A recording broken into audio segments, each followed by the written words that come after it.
Imagine, if you will, a Peter Pan movie where the Lost Boys are actually girls.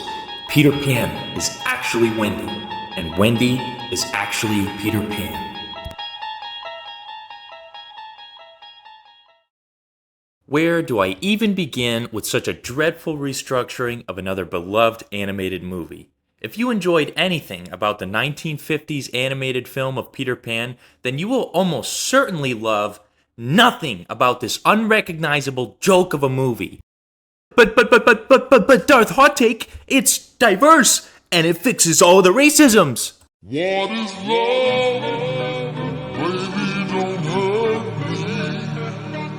Don't hurt me. It bastardizes and perverts an existing story in its set of characters in a vain attempt to appease radicals who have never even liked the story. If you watched the original Peter Pan and walked away thinking, if only I could change everything about this film, and then it would be pretty good, then maybe you didn't like the story in the first place. To give you an idea of how this movie messes up its characters, let's start from the beginning. Wendy is a swashbuckling troublemaker right alongside her brothers. The film opens with her joining in a wooden sword fight and abusing her younger brother, disarming him and sending his sword into a mirror, which shatters it. After hearing the glass break, the dad comes up and asks, who did this? And of course, Wendy does not take any responsibility. She instead blames it on her brothers. Her mother, knowing better, tries to tell Wendy that she needs to be more responsible and a better role model for her younger brothers. But Wendy responds with heavy attitude and just kind of hates on everyone. She doesn't want to be like her mother, and she makes that very clear by saying, "What if I don't want your life?" This version of Wendy comes in stark contrast to Wendy's original depiction in the source material and the 1950s animated film. Of course, Wendy was a child and didn't want to grow older. She was not causing ruckus with her brothers, though, and shirking responsibility. On the contrary, she was depicted as almost regal and motherly, especially towards her brothers, who were unruly and immature. Well, whatever, moving on. After everyone's put into bed, Tinkerbell shows up by herself and starts trying to abduct Wendy in her sleep. One of the brothers witnesses this and captures Tinkerbell. After this is concluded, impish Pan shows up and swings his hips for everyone. He reveals he had been watching Wendy for a long time and was waiting for her to say that she never wanted to grow up. One thing to note here is that slyly, Tinkerbell's character's been altered completely, and you may not have noticed it. Tinkerbell instantly adores Wendy, which is in stark contrast to the source material's depiction of Tinkerbell and the 1950s animated film's depiction of Tinkerbell, who is jealous of Wendy and the attention she gets from Peter. So, to recap, everything so far, and mind you, we're not even out of the first act. Okay, Wendy is not motherly or responsible. Instead, she is unruly, immature, and distinctly not feminine. Tinkerbell, aside from the obvious, is no longer jealous of Wendy at all. Instead, she quite likes her, which, of course she does. Peter is a young, impish, and short boy who is shorter and younger than Wendy.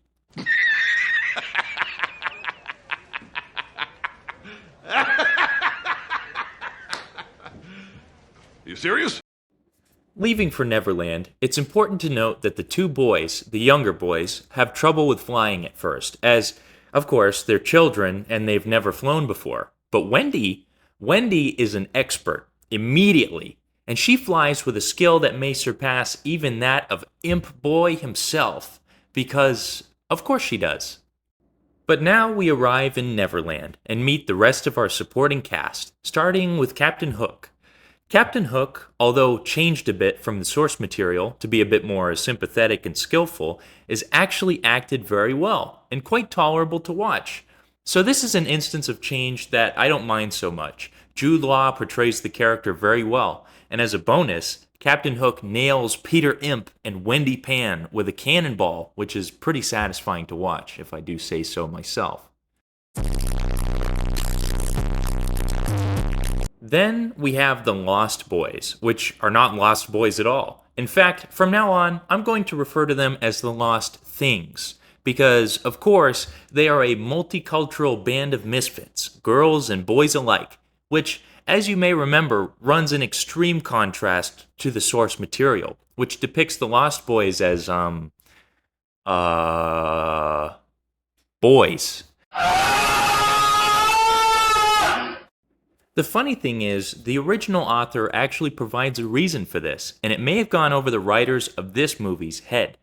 The original author of the fairy tale described girls as being far too clever to end up in Neverland with the foolish Lost Boys. However, I suppose if Disney wants girls to be as stunning and brave as men, they can be as stupid as well. So I guess, well done? Well, this brings us to Princess Tiger Lily, who is pretty much the de facto leader of the Lost Things.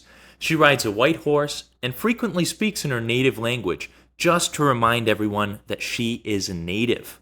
I mean, why else would she? All of the Lost Things speak English. Wendy speaks English. Peter Imp speaks English. So why? Anyway, she's a warrior, girl boss, noble princess on a white stallion, leading Impish Pan's Lost Boys. That's all you need to know. Before we wrap things up here, I just want to share some plot points with you that you might find interesting. Tinkerbell spends more time with Wendy than she does Peter. Wendy hates Peter Pan and thinks he's a loser, going as far as to strike him at one point. Tiger Lily saves Peter Pan on more than one occasion.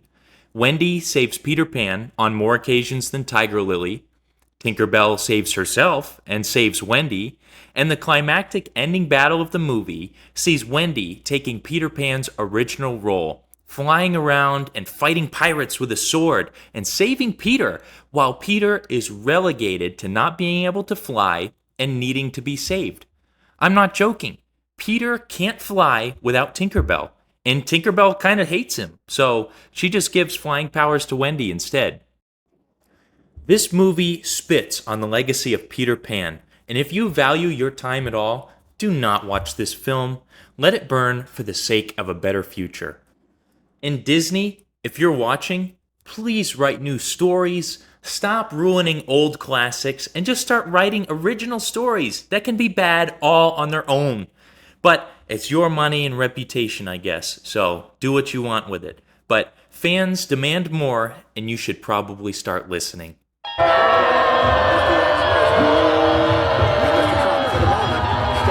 For the great honor to be able to introduce